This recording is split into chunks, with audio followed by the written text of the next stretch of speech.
I just wanted to start the video off by saying thank you so much for the attention on my last video. Welcome to all the new people who have shown up as well. I hope you enjoy your stay. Anywho, hey, I'm Oliver, and after putting up a poll on the community tab asking if you guys wanted a return of the Pokémon series, it was an overwhelmingly one-sided agreement that it was something that you guys wanted to see again, so that's what we're doing. During the course of the series, I've done two different methods of figuring out what Pokemon I was going to draw, those being pulling cards and requests from you guys. The method for today is the former, pulling cards. Now let's get into the opening. Hello. Hi. I'm using my microphone today, so I'm sorry if the audio is either good or bad.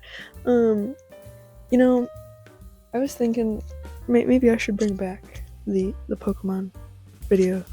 I honestly, I really enjoy them. It's really fun. And I like seeing your guys' reaction as a fellow Pokemon nerd. So, we're gonna go through this pack, that I got at my local Dollarama. Canadians, you get me. But yeah, there's 4 of them. So yeah, I'm reliving my, I don't know, my dream as a kid to be one of those people that opens toys all the time. I don't know how to properly open Pokemon cards, so we're just gonna kind of go ham and see what we got. Like the past 3 times or something like that. We got Dratini. Whoa. Whoa. What is that? Hold on. ARIADOS. The fuck is Screamtail? I've never seen this before. Ancient? Weird. Oh, it's a Paradox Pokemon. Sorry, I've never seen this before. I'm excited about that. And my favorite starter Pokemon, BULBASAUR. We love him. Okay. Damn.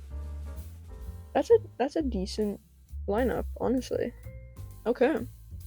Well, yeah, let's get into it. Well, today we have to draw Dratini, ARIADOS, Screamtail, and Bulbasaur. So, let's start on the first one. Dratini was an interesting one to do. I've said it 500 times and I'll say it 500 more times. Gen 1 designs are so much harder to translate than any other generation, and that's because of the simplicity, I think. Dratini was no different, so I mainly went off the wiki for a lot of the inspiration. Since Dratini constantly goes through growing and shedding skin, I wanted to go with a type of skin condition to kind of like translate that. I find vitiligo really beautiful, so I went with that. And another reason why I went with that choice is because of the rareness of vitiligo and how people thought Dratini was super rare. With the outfit, I wanted to go with something that looks like kind of swampy almost, if that makes sense. I did some big rain boots and some oversized overalls. This kind of doubles as fashionable while still trying to make sense of the lore. At least I hope it works like that. I really struggled on the colors. The overalls and the turtleneck were easy enough. I tried to match the darker colors for the outside areas while maintaining the lighter stomach color. The hair, on the other hand, was a bit more difficult. I wanted the hair to match the blue of the main parts of Dratini, but the little wing things on their head felt lost without, white, so I went with the white. I regret adding the deep plum color. As much as it matches the eyes, everywhere else it seems pretty muffled, and it blends too much in, if that makes sense. The little gem on her chest doesn't make as much sense when it is that color. It technically should be white like the actual Pokemon, and frankly, I don't know why I did it in the plum color, but it's there. Anyways, here's the final version. I'm conflicted with how I feel about her, but what do you guys think? ARIADOS came to me pretty easily. As soon as I saw the card, I knew I wanted to go with, punk-like, if that makes sense, in his design. My sketches for the first 2 drawings were really stiff. To be totally honest, I did these drawings in the span of 3.5 days so I could get this video out. As I'm writing this is Sunday before the video comes out, and I'm recording this on Monday, so it's crunch time. Typically, the script is finished by the Friday, and my video is scheduled by Saturday. So I was super busy with school and everything, so that's why it's coming out now and so rushed. So sorry, that was really everywhere, but you know what I mean. Here we are. Now back to the drawing.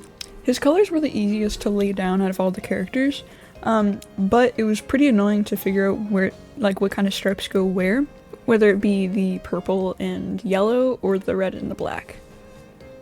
I really enjoyed adding the spiderwebs and the Pokémon patches on the jacket. As an owner of a really done-up jean jacket, I really enjoy adding details of personality through clothing choice and choice of patches and pins. Throughout this video, I tried to keep as much of the original colors as possible, trying not to add too much. For this one, I'm pretty proud of myself because truly the only color that is not a part of the original design is the pants color. As per usual, since ARIADOS is my favorite, I don't have much to say about him, but he turned out really good in my opinion. I hope you like him as much as I do. As you could tell by my reaction, I have never seen Screamtail before. I know that Paradox Pokemon were introduced in Scarlet and Violet. Honestly, I haven't even beat the game yet, despite it being 2 years and 1 day old when this video comes out. Screamtail was easy to start. Since it's relative to Jigglypuff, I wanted to make Screamtail as if she was Jigglypuff's mom when she was in the 80s, like, kind of like a metal band almost. If that makes sense. Kind of a stretch, but let's just roll with it, please.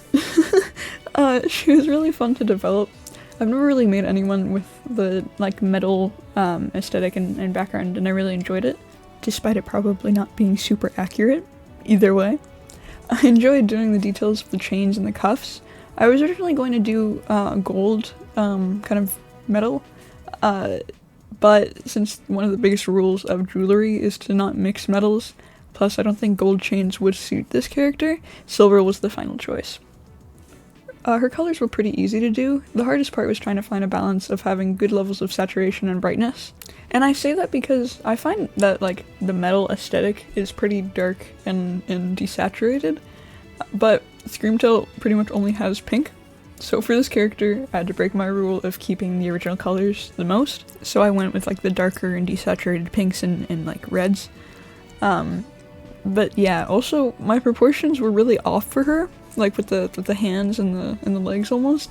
I couldn't really fix these things because when I noticed them, I had to keep going, since, again, I was in a time crunch. Either way, I think she turned out pretty alright. I hope y'all feel the same.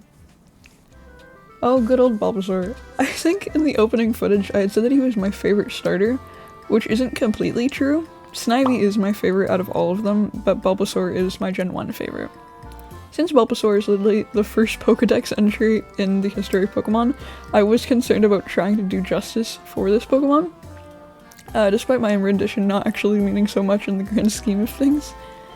I think he turned out pretty cute. I tried to keep all the same colors, adding adventurous and natural aspects to his design, like he goes hiking a lot or something.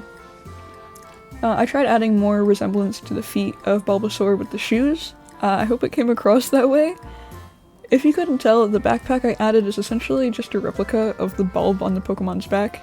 I think that this Bulbasaur crochets or knits because that's how he got his cardigan and his hat. When I started laying down the flat colors, I started regretting it almost immediately, but again, I didn't want to change it. When I say that I regret it, I mean, he looks like a particular anime character that has been significantly memed and made fun of recently. Please be nice to me. Don't make fun of him, I beg of you, and don't point it out. I hope you like him. I think he turned out pretty good. Well, that's the end, folks. I hope you enjoyed it. I know this video isn't as groundbreaking or original as my other videos, but I think it's nice to add on to a series. I think that Pokemon Jijinkas are a really good way to challenge yourself to think outside of the box and, like, really work towards improving your skills. So maybe not as frequently, but I do want to continue doing these videos in the future. I'm curious to hear your thoughts on my designs and how you would do your own designs. I love hearing feedback from you guys.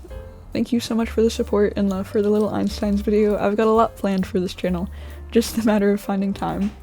Thank you so much for watching and have a wonderful day or night. Bye-bye!